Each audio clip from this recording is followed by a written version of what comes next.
Hey guys, it's me again. I'm going to be going over chapter 2, Colliding Worlds, so let's do this. Okay, we are going to begin first with the Chesapeake colonies, Virginia and Maryland, because they are going to be the foundation colonies in the New World by the British. The first colony, of course, we can't begin this lesson unless we go over Roanoke, the lost colony.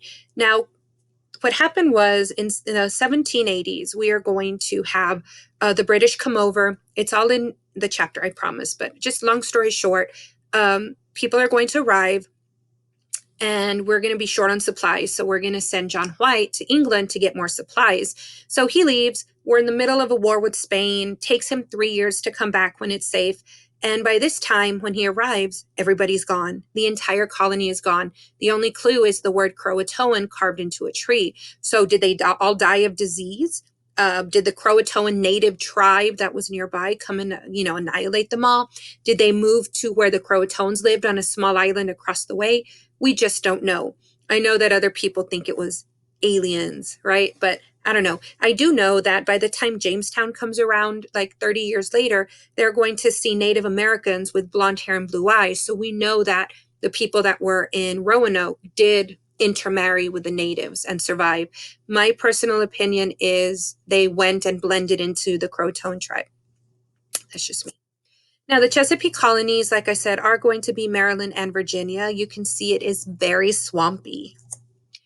Now, the major obstacle to colonizing the Americas is going to be Queen Elizabeth herself. She does not want to spend tax dollars on this, a venture she probably thinks is going to fail. So joint stock companies are going to step in. So in 1606, when King James is, I was going to say president, when King James is king, he is going to give the London Company the first charter to establish colonies in America. That is going to be the very first one. The London Company of 1606, as you can see here, and the advertising offering most excellent fruities by planting in Virginia. Okay, let's see if that works. Entrepreneurs in Virginia. So Jamestown is going to be settled in 1607 along the Chesapeake Bay. The location was terrible from the start. It was unhealthy. There was no clean water. Mosquitoes were everywhere carrying disease. But it was really easy to defend from the Spanish. Now, the reason they wanted to defend from the Spanish is, remember, I told you we were at war with Spain. Then we weren't, but they're still the enemy. The people who arrived had no experience whatsoever founding a settlement. They didn't expect to be, or they expected to arrive, dig for gold, find a ton of gold, and then leave very wealthy. That didn't happen. So Indian attacks are going to be the most significant factor here. Here's a very pixelated and blurry, sorry about that, picture of the Jamestown fort that was along the coast. You can see their little ships there and their little British flag and whatnot. Here you can see right smack dab in the middle is the church, because crusades and whatnot, we got to convert everybody. The marketplace, because what's the bottom line? Money. You have to have some way of making money. And then, of course, the storehouses, the settlement houses, and then, of course, gates and whatnot. Oh, this picture is much easier to see. You can see the church in the middle with the tent, and then the market on the other side. This guy here is Captain John Smith. Now, in 1608, he is going to realize that a lot of the colonists are not pulling their weight. They're looking for gold, then going to eat and sleep. And then they wake up, look for gold, and they're not contributing. So he is going to say, if you don't work, you don't eat. Paraphrased. So he is going to impose order. He's going to trade for food with the natives. It's not going to be a success story yet. We are going to be reading some primary sources that explain this further, but long story short, poor leadership, harsh winters is going to lead to a starving time. John Smith is going to be hurt. He's eventually going to be going back to England, and then chaos in Jamestown. We are going to be doing several activities to explain that, though. In 1622 and 1644, Jamestown is going to be attacked by the Powhatan Indians constantly. And I mean, it's one thing, you have mosquitoes, you have disease, you're starving to death, you don't know what to eat, it's freezing, 90% of the people die. And on top of all that, you have Native Americans freaking killing you. Like, you survive the disease, you survive the starvation, and then you're killed in your sleep by the natives. But they are going to be saved by a stinking weed. Again, I left out a lot of stuff on there that you should already know. John Rolfe is going to introduce a sweet, savory tobacco hybrid that he got from the Caribbean, and it is going to boom. People in England are going to taste it, and it is going to blow their minds, and it is going to be the biggest cash crop that England had had. John Rolfe is not John Smith. John Rolfe is the one who married Pocahontas, and we're going to get into that later. Now, in 1618, head rights are going to be used to encourage people to go to Jamestown. So if you were one of the wealthy elite, you could afford to go to Jamestown. However, if you were not one of these wealthy elite, then you had no chance unless somebody sponsored you. So they will pay for your trip. They'll pay for your room and board and whatnot, but you're going to have to work for them for a series of years. It's in a contract. Once you fulfill your contract, then the person who sponsored you will free you and will give you some land of your own and whatnot. The problem was a lot of people are going to die before they fulfill their head right system, and very few are actually going to get what they deserved. But because they did bring them in, it's going to lead to huge tobacco plantations, and thousands of new settlers are going to try to come and make their fortune. The American dream. Am I right? I'm right. Here is the migration from England between 1610 and 1660. A significant number are going to go to the West Indies, where they have these sugar plantations. 4,000 do go to Bermuda. I hear it's pretty. And then New England and the Chesapeake. Now, this is going to be known as the Great Migration, one of the Great Migrations. Mostly, they went to the Chesapeake because of head rights. In 1619, Virginia colonists are going to create a legislative assembly to create local taxes and finances because what's the bottom line? Money. You had to have money and a government in place to protect your money. So we're going to have our first form of representative government called the Virginia House of Burgesses. It's going to be the first assembly in America, not the last, and it is going to be quite successful. The same year, however, we are going to have our first enslaved Africans arrive in Jamestown on the first Dutch ship. By the 17th century, over 1,000 had arrived, and through the 18th century, 5.5 million arrived. By 1860, there were 11 million enslaved Africans living in America. Here's a map showing where the majority of the slaves were taken from. The western coast is where the majority of the slaves arrived from. 23% from the Bight of Benin, Biafra, the Gold Coast. I don't know if I'm pronouncing it correctly. Angola and the Congo. Now, despite all the profits from tobacco, Virginia is going to be a very deadly place to live.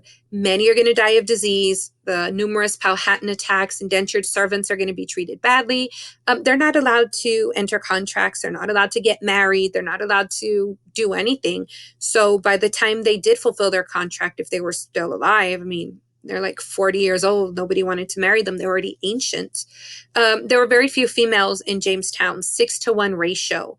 So if there's only 6 men to 1 woman, chances are 5 men are not going to get married and have a family. And that is going to be difficult. Here's a map. Now, let's go to the other colonies in the Chesapeake. Maryland is going to be a refuge for the Catholics. It's going to be initiated by Sir George Calvert. We also call him Lord Baltimore. And it's going to be established as a safe refuge for Catholics. By 1632, Charles is going to grant a charter for Maryland, and to recruit laborers, he's going to require toleration among the Catholics and Protestants. Just keep in mind, by the late 1600s, the Protestants outnumber the Catholics, and it's no longer a Catholic refuge, but they are allowed to stay there. And now we get to the New England colonies. Here's a map. Queen Elizabeth's reconciliation of the Anglican and Catholic conflicts are going to appease many, but there are going to be 2 factions of religious extremists, the Catholics and the Puritans. The Catholics are going to head to Maryland. The Puritans, who wanted Anglican Church stripped of Catholic rituals, they said, okay, we're a different church. We're the Church of England. You're still too Catholic. And, we feel like we could do a better job of, not being Catholic. So they're going to be called Puritans. I'm going to just move my video here. They're going to call themselves Pilgrims because they go on a long pilgrimage to the New World, but they wanted to purify the Catholic Church. Okay. Oops. Why did that do? Okay. Move me back. There we go. Pilgrims are going to be separatists who wanted to separate from the church. They migrated to America in order to maintain their identity, and they settled in New England. And they are going to write the first representative government contract, or the Mayflower Compact. Oh my gosh. I make you yawn, I'm sorry. They're going to create the first civil body politic amongst the settlers. But, it wasn't really everybody. It was only the wealthy men on board the Mayflower that were allowed to sign it. Now, the reason they had to do this is because they were supposed to land in the Chesapeake, but a freakish hurricane storm blew them off course and they landed in Massachusetts. Now, if you have permission to settle in, let's say, Virginia, and you land somewhere else, then your laws don't apply. So they are going to take this and say, well, we don't have any contract here. Let's create our own. Ooh, another pixelated picture. Good job, Belle. Here are the men, signing it. You could see that woman in the back. Like, why can't I sign it? I think. Okay, Pilgrims founded Plymouth in 1620. They faced disease and hunger. They received help from the local natives like Squanto and Massasoit from the Wampanoag tribe. Plymouth was a society of small farming villages bound together by mutual consent, but they did face serious recruitment issues. In 1691, Plymouth was absorbed into the more successful Massachusetts Bay. Oh, that's where you get Thanksgiving. Again, this is just main points. Now, the Great Migration that I showed y'all earlier and I mentioned, Puritans were more conservative than the Pilgrims. They wanted to remain with the Church of England. By 1629, many... Holy cow. Sorry. Many Puritans are going to feel King Charles was ruining England. So from 1630 to 1640, John Winthrop is going to lead 16,000 Puritans to form the Massachusetts Bay Colony. This is going to be the first successful New England colony in the New World. Here's the map that shows where they went. Oh, look, they went to the Bahamas. I hear it's good there. Okay, now John Winthrop is going to give a speech called A City Upon a Hill. He is going to emphasize a common spiritual goal to create a city on a hill as a beacon of righteousness. New England settlers usually came as families, and it was generally a healthy place to live. So they brought women, they brought their families, grandparents, and it's going to be a different feel than the Jamestown or Chesapeake, where their main focus was money. Massachusetts Bay is going to grow beyond Boston. Towns are going to develop their own personalities. Each town is going to have its own government led by their local church members, which is called congregationalism. And they allowed voting only by adult male church members. Women and people of color are going to join, but they can't vote. So we want you to be, this religion, but no rights. And that's going to be throughout history. Okay, Roger Williams is going to have a few things to say about the Puritan Church. He's going to be a separatist who questioned the validity of the colony's charter. So when they arrived, Native Americans lived there. And they said, well, who gave the king permission to give us these native lands? So he felt like we needed to pay the natives back for stealing their land. He promoted liberty of conscience, where God could punish people for their wrong ideas, not the leaders. And of course, he's going to be expelled to Rhode Island in the 60s. Okay, who's making me yawn in here? Is it you? It feels like it's you. Okay, expelled to Rhode Island in 1636. Another dissenter is Anne Hutchinson. Anne Hutchinson believed she was directly inspired by God, and she believed that converted people are not subjected to man's laws, only God's laws. And this is antinomianism. She's going to challenge Massachusetts-based religious leaders, but her biggest crime is speaking while female. Women had no place in government. They had no place in the church. Their place was in the home, having children, taking care of the family, and that was it. So she is going to be banished. She's going to go to Rhode Island in 1630 some also. It's going to be really sad. While she's there, she's eventually going to go to New York. Her entire family, except for one child, is going to be massacred by a native tribe there.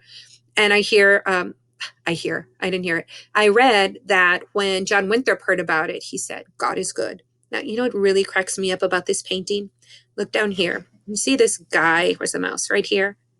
It looks like he's telling the other guy, can you get a load of this woman speaking in public? Who does she think she is? That's it, whatever. Okay, mobility and division. After absorbing Plymouth, the Massachusetts colony is going to grow and it is going to spawn 4 different colonies: New Hampshire, Connecticut, New Haven, and Rhode Island. New Hampshire is going to be very dependent upon Massachusetts Bay. Connecticut, or Connecticut, to remember how to spell it, is going to be formed. It's going to be very similar to Massachusetts Bay. They are going to have our first written constitution, the Fundamental Orders of Connecticut. And it is going to be the first constitution in American history. New Haven is going to be set up because Puritan leaders wanted a colony that was closer to church and state. And then Rhode Island is going to be completely different from all of these, and it's going to be a beacon of tolerance. So now we get to the middle colonies. Here's a map. New York is going to be established first as New Netherlands by the Dutch. In 1664, the British fleet is going to capture the colony, and it's going to be like, oh, you want this colony? Okay, you can have her. They're going to focus on fur trade, shipping for England and French colonies, and then picking off the Spanish because we hate the Spanish as British. It says begin taken, but it should say being taken. Should I fix it? Let me fix it. After being, let's see if that makes sense. After being taken by England, New York is going to become the personal property of James, the brother of the king, the Duke of York, which is why he gets that name. Inhabitants had no political voice beyond the local level, and he's going to gain little profit from the colony. Oh well. Pennsylvania is going to be founded by this guy, William Penn. He is going to be a Quaker. A Quaker was a derogatory term, a word that you never wanted to say out loud. They called him that because they trembled before the word of the Lord. They did not believe in original sin. You were born free of sin. And they did not believe in predestination. So if you're born, then you are in control of your destiny. God has not already decided it. And we'll get into that in chapter 3. And he believed all were equal in God's eyes. They were persecuted in New England for their beliefs. William Penn is going to found it as a holy experiment. They are going to believe in religious toleration. And they are going to appeal to the English, the Welsh, the Irish, and the Germans. Lower side, here's a map. Carolina, they did rely on slave labor and agriculture, but it was very different because it was a very diverse mixture of settlers. The environment was very different from the Chesapeake, so you didn't have like those pesky natives. You didn't have the mosquitoes with disease.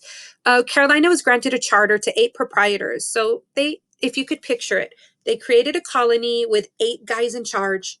They're the only 8 guys who had power or money or wealth. Everybody else had to be poor, no power. And it was like, who would want to go to this colony? I wouldn't. They were inspired by John Locke. They created a new government led by wealthy lawmakers, but no power for the average citizens. They didn't have an easy time recruiting people here because who wants to be poor with no power in the first year? So it's eventually going to have to change.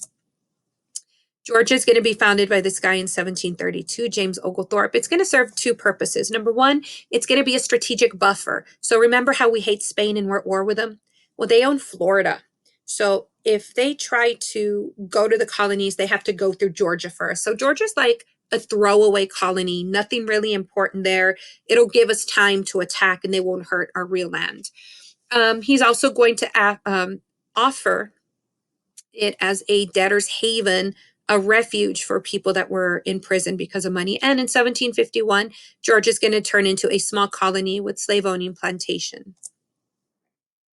Former indentured servants living in the Virginia frontier are going to suffer. They had poor tobacco prices by 1660 because literally everybody was planting tobacco. And here's a quick economics lesson. The more you have of something, the cheaper it is. The less you have of something, the more valuable it is. So if everybody and their grandpa was selling tobacco, the prices are going to be low. And of course, constant Indian attacks. Now, the farmers are going to blame Governor Berkeley for the Indian attacks. And what was happening is, remember, the indentured servants fulfilled their contract and got land?